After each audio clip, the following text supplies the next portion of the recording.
South Park just destroyed Trump after getting a $1.5 billion payday and the White House meltdown over it's pathetic. Candace Owens is now getting sued for defamation by the president of France and his wife because she keeps insisting the first lady's a man. And we've got big Trump, Epstein, Maxwell updates that's setting up what happens next. We're talking about all that and even more on today's brand new Philip DeFranco show, You Daily Dive into the News. But first, an awesome announcement. After today's show, you are getting 2 extra videos this week. On Friday and Sunday at 11 a.m. Eastern, 8 a.m. Pacific, they'll be right here waiting for your beautiful face. You're just another step closer to getting filled in on every single day of the week, but that said, we have a lot to talk about today, starting with this. The creators of South Park just cashed a $1.5 billion check, and they used it to tell the world that Donald Trump has a teeny tiny pecker. That was at least one of the many, many different takeaways from last night's season premiere, which not only took aim at Trump, but also Paramount and really anyone who has capitulated to the president since the election. Which, if you didn't see, the episode starts with a declaration that woke is dead after the characters learn that NPR has been defunded and that Jesus is now in their school. You then have Trump naked in bed with Satan, where his tiny penis is on display, and that joke is then repeated throughout the episode in portraits where he's nude as well. Slurs are then also used throughout the episode as a parody of anti-woke culture under Trump, and there are even jabs about the Epstein files. Paramount also catches heat in depictions of 60 Minutes where the hosts are literally afraid to speak, so they kiss up to and praise Trump. There's also a plot mocking Trump's CBS lawsuit where in the show, Trump sues the town of South Park for criticizing him, and then Jesus comes to town to warn them about Trump's abuses of power, saying, I can't play the clip, so just imagine I'm Jesus, saying I didn't want to have to come back and be in the school, but I had to because it was part of a lawsuit in the agreement with Paramount. You guys saw what happened to CBS? Yeah, well,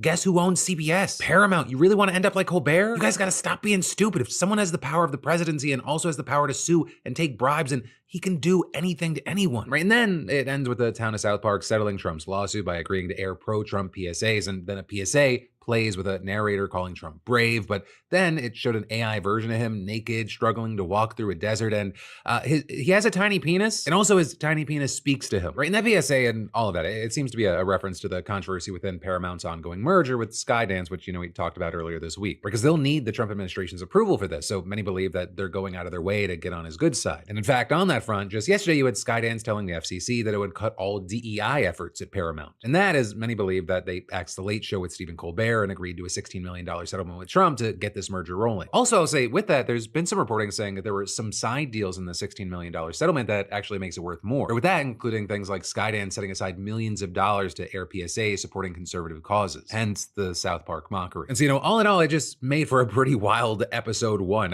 One, because South Park airs on Comedy Central, which is owned by Paramount. Right? This is their daddy that they're making fun of. And 2, they did this just days after officially inking a 5-year, $1.5 billion streaming deal with Paramount Plus. And under the deal, Paramount will have the global streaming rights for the show after its previous streaming contract under HBO Max just ended, right? And so under the new Paramount deal, creators Trey Parker and Matt Stone, they've agreed to produce 10 episodes of South Park a year, so 50 total new episodes. So they now have 5 years, aka the rest of Trump's term, under a Paramount deal, which is then why you had Rolling Stone saying last night's episode probably, quote, has Paramount and Skydance Media banging their heads against a wall, right? And that is, others have just praised the show for having the guts to go knives out at a point in time when most others are just afraid to. With, for example, the likes of Dylan Byers of Puck News saying, hard to think of anything more defiant in media and entertainment recently than Trey Parker and Matt Stone going scorched earth on Paramount in a South Park season premiere on the heels of netting a $1.5 billion deal with the very same company. And others chiming in, you know what's fuck you money? Everything Matt and Trey just ordered to air tonight. South Park referring to Colbert getting canceled within a week of it happening is unbelievable. Greatest show of all time. And finally, Paramount bent the knee to Trump once. How's that working out for you now? You really think he won't come asking for more? Appeasing fascists doesn't keep you safe. It marks you as an easy target. And then as the world was on standby for a Trump South Park Truth Social meltdown, you had Rolling Stone already reporting that the White House is furious about the episode, with a spokesperson reportedly telling them the left's hypocrisy truly has no end. For years, they have come after South Park for what they labeled as offense content, but suddenly they're praising the show. Just like the creators of South Park, the left has no authentic or original content, which is why their popularity continues to hit record lows. This show hasn't been relevant for over 20 years and is hanging on by a thread with uninspired ideas and a desperate attempt for attention. And that, as you had an administration source reportedly telling Deadline, that the president is seething over the childish attack by South Park. But yeah, ultimately, that is where we are for now, though I expect updates soon. And so in the meantime, I gotta ask you, what are your thoughts and reactions to what we're seeing play out here? And then next up in the news, holy shit, this is gonna get crazy. In a very rare move, the French president and his wife are suing far-right podcaster Candace Owens for defamation. It is a patently, egregiously ungrounded, false, unsubstantiated theory. It's exactly that, a conspiracy theory. When you've risen to that station, Everybody has a right to question you, no matter what they're questioning. Why would you sue them over it? Really? The first couple of France can't leave their home in France without worrying that people believe the deranged nonsense from this American podcaster? Based on this story and how they're reacting, I'm starting to think that maybe Bridget Macron actually is a man. Whereas the alleged defamation here, it centers on the unfounded claim that French President Emmanuel Macron's wife, Brigitte Macron, is in fact transgender. And although this conspiracy theory predates her talking about it, Candace Owens has been the most prominent advocate for it over the past couple of years, with her even declaring last year that she is willing to stake her entire professional reputation on the claim that it is true. And since then, she's released an 8-part series on the topic titled Becoming Brigitte that accumulated millions and millions of views so far. I believe Brigitte Macron was born a biological male, okay? And then transitioned into a female. We are told, by the way, that that's Brigitte in her mother's lap. It looks nothing like Brigitte. It could be plausible that all of these people have multiple identities. A family that is known and is on record as having practiced incest. Is there a chance that Brigitte Macron, some of you asked, is actually the father of Emmanuel Macron? That mom and dad, they're not actually his mom and dad. Why and how did Emmanuel Macron get so close to the Rothschilds? Look at her hands.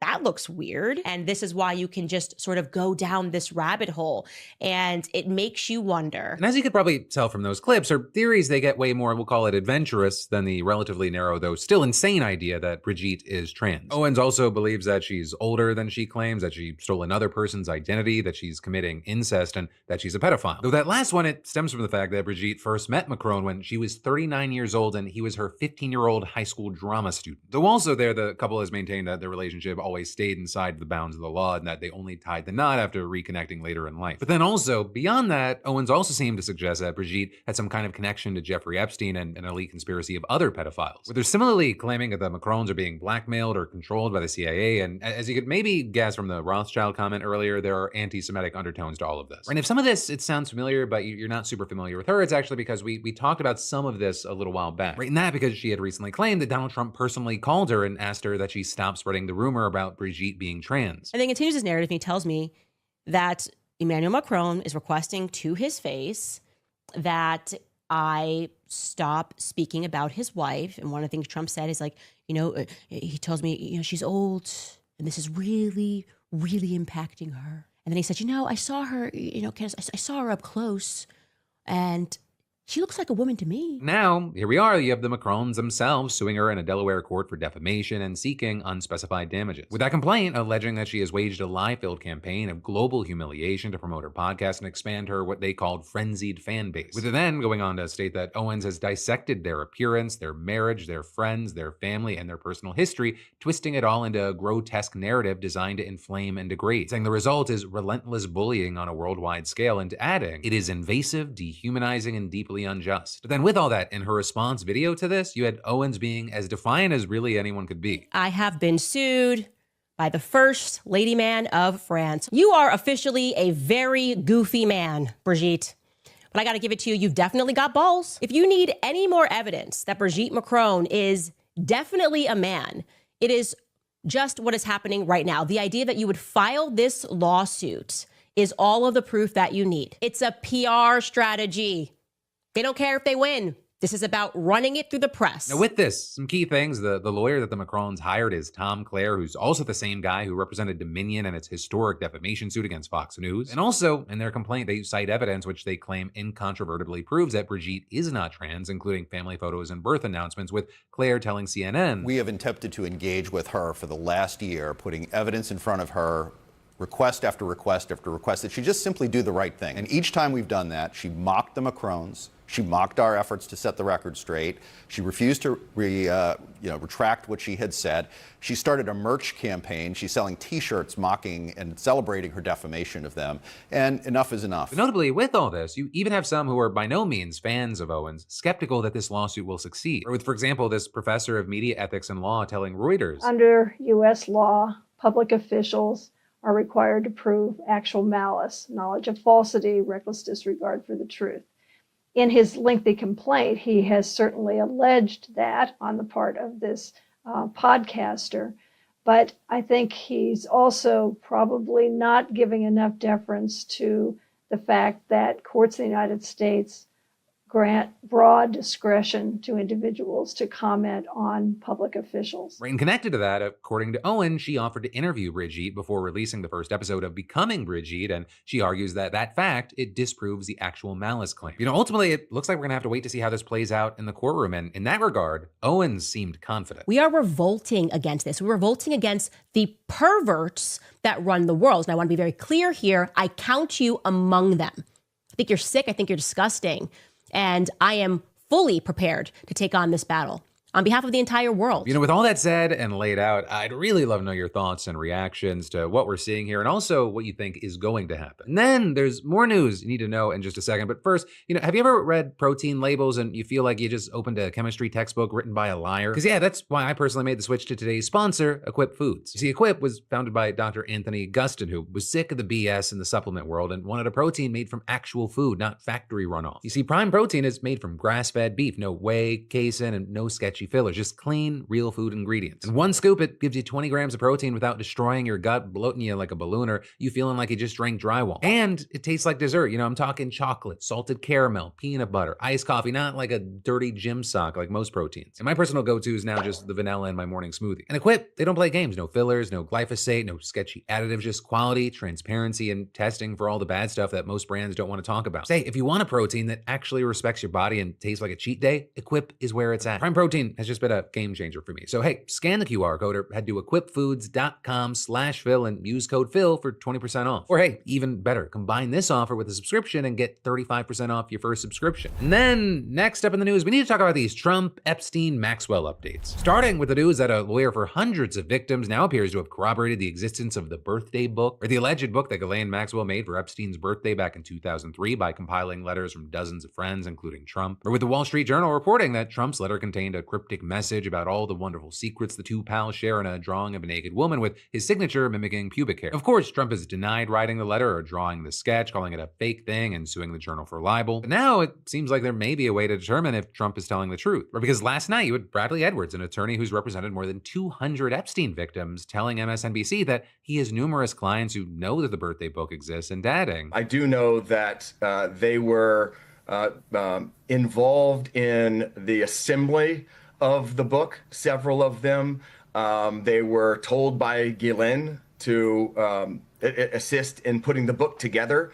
Others have seen the book post birthday and after it was assembled. So the existence of the book is it's an absolute fact. Now, who wrote letters? What's in the book? You're going to have to get the book to figure it out. But this isn't something that needs to be a mystery forever and drag the victims into all kinds of anxiety for nothing. We can get that answer pretty quickly. With Edwards going on to say that the book is in the possession of the two executors of Epstein's estate, his former attorney and accountant. If somebody simply called them on the phone and said, give us the book, they would probably give you the book. If they didn't just voluntarily turn over the book out of fear of reprisal, Congress could issue a subpoena to their attorneys at Patterson or at Troutman. Those are the two law firms. I know those attorneys. They would turn the book over immediately.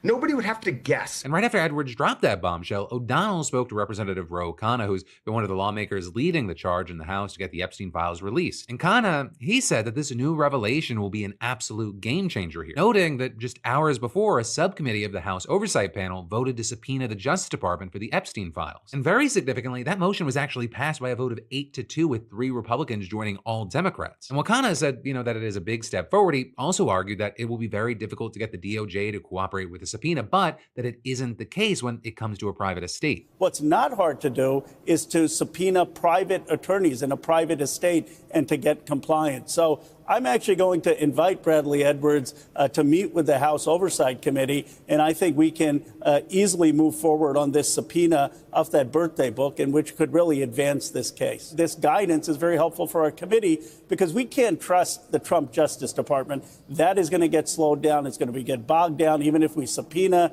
they can try to defy the subpoena. I don't trust the DOJ to prosecute themselves for contempt of Congress. But what we can do through Congress is go after these Jeffrey Epstein estate And we've seen even Republicans are willing to vote with us on that. This may be the cleanest way forward. And so obviously we're going to have to keep our eyes open for that. But then also on the note of lawmakers trying to obtain important Epstein information from a cagey Justice Department, we're also seeing that Senator Adam Schiff called on Attorney General Pam Bondi and FBI Director Kash Patel to testify before Congress. With Schiff noting that the Wall Street Journal report yesterday said that Bondi told Trump back in May that his name appeared in the Epstein files, which appears to mean that he lied last week when he said that Bondi hadn't told him that his name was in the files. And that is you had the outlet reporting that Patel has privately told other government officials that Trump's name appeared in the files according to sources. And so as a result, you had Schiff posting this video on X. Now we learn in May, Pam Bondi informed Trump that his name is included in those files. Bondi knew, Patel knew, but in July, as recently as just a week or two ago, Trump denied being informed that his name was in those files, even though we have now learned Bondi told him. We need to bring Bondi and Patel into the Judiciary Committee to testify about this now. You know, getting Bondi and Patel before the committee, that would be very notable because so far they've been very quiet about this. Because while the White House denied the latest report, calling it fake news, Bondi responded in a very vague statement that didn't appear to directly refute the outlet's findings, saying, as part of our routine briefing, we made the president aware of the findings. They're repeating the refrain we've seen from the DOJ time and time again, saying nothing in the files warranted further investigation or prosecution. Now, like I mentioned yesterday, the possibility of Trump being mentioned in the files, it does not necessarily mean that he's implicated in any significant way, legally speaking. But, I mean, many argue that the fact that he was so closely associated with this horrible pedophile at all is significant by itself. But also notably, we've seen Republicans trying to downplay the potential mention of Trump, like with Senator Josh Hawley, for example, who told reporters, everybody knows that he knew Epstein at some point, and they're both New York. I mean, there's a video of it. Now, he said this for years, so I don't think any of that's a surprise that he's mentioned the documents. I mean, of course, it's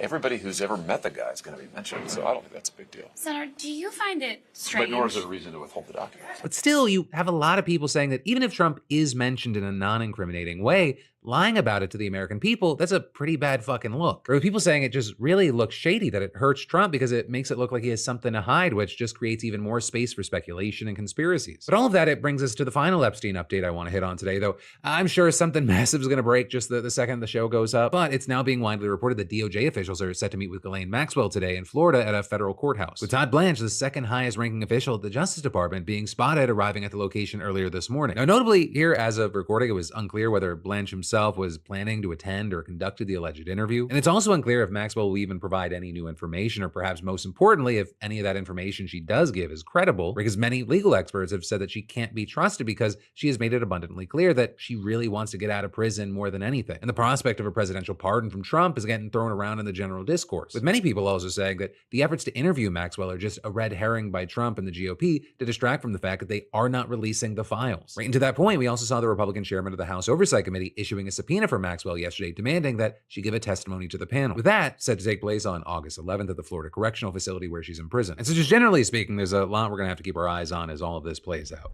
And then next up in the news, President Trump, who's busy doing everything except releasing the Epstein files, he just signed the Preventing Woke AI in the Federal Government Executive Order. And we should talk about it because, according to this order, artificial intelligence will play a critical role in how Americans of all ages learn new skills, consume information, and navigate their daily lives. Americans will require reliable outputs from AI, but when ideological biases or social agendas are built into AI models, they can distort the quality and accuracy of the output. And to this order, it seems, one, like an extension of his kind of war on information, and two, an extension of his crusade against diversity, equity, and inclusivity programs throughout the US. With it claiming in the AI context, DEI includes the suppression or distortion of factual information about race or sex, manipulation of racial or sexual representation in model outputs, incorporation of concepts like critical race theory, transgenderism, unconscious bias, intersectionality, and systemic racism, and discrimination on the basis of race or sex. And such examples include, quote, one major AI model changing the race or sex of historical figures, including the Pope, the Founding Father, and Vikings. Right, and that seems like an obvious reference to an incident from early 2024 when Google's Gemini just went off the rails. Right, it was giving people racially diverse depictions of all kinds of things that just didn't happen or exist. That said, though, testing at the time apparently couldn't reproduce results like racially diverse depictions of the Founding Fathers. But regardless, the order, it makes clear that the federal government, it won't even consider procuring AIs that it views as woke over concerns that it'll distort the truth. Which is interesting considering the president himself uses AI to do things like make deep fakes of President Obama getting arrested. Not to mention that after 2024, most AI models have openly moved away from meeting any kind of ideological benchmarks, other than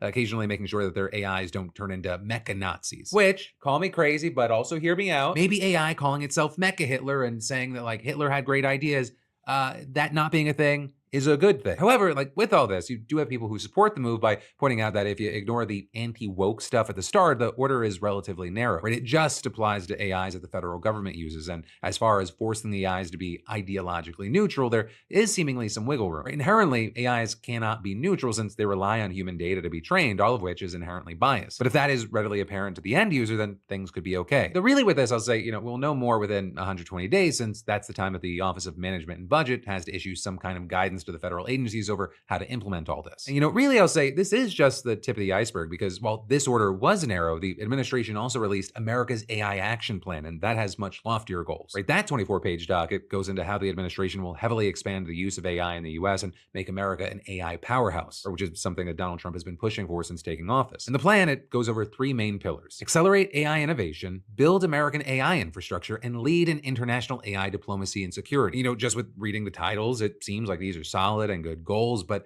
the devil is always in the details. So for example, right, how the big beautiful deal, it almost died because Trump included a bunch of provisions that would stop states from issuing their own AI regulations. And it wasn't until widespread backlash that Republican lawmakers finally actually read the bill and went, oh yeah, we need to get rid of that. Well, this action plan, it wants to sidestep that whole issue and states AI is far too important to smother in bureaucracy at this early stage, whether at the state or federal level. The federal government should not allow AI-related federal funding to be directed towards states with burdensome AI regulations that waste these funds, but should also not interfere with a state's rights to pass prudent laws that are not unduly restrictive to innovation. With it then going on to detail how this could play out, such as by not allowing agencies to use their discretionary funds on AI research in states with regulations. And it also wants agencies like the FCC to try and dismantle AI regulations by challenging them in court by evaluating, quote, whether state AI regulations interfere with the agency's ability to carry out its obligations and authorities under the Communications Act of 1934. A big key thing is that for lawmakers in many states, these plans were the most concerning AI-related thing coming out of the Trump administration lately. And so, for example, you had the press office of California Governor Gavin Newsom tweeting out, President Trump's executive order on AI threatens to defund states like California with strong laws against AI-generated child porn. Some might say that's an interesting priority, particularly in light of his close ties to Jeffrey Epstein. But this also is on the other side, you had companies like Palantir, which is a massive spy agency essentially, supporting the move and tweeting, AI is the birthright of the country that harnessed the atom and put a man on the moon. With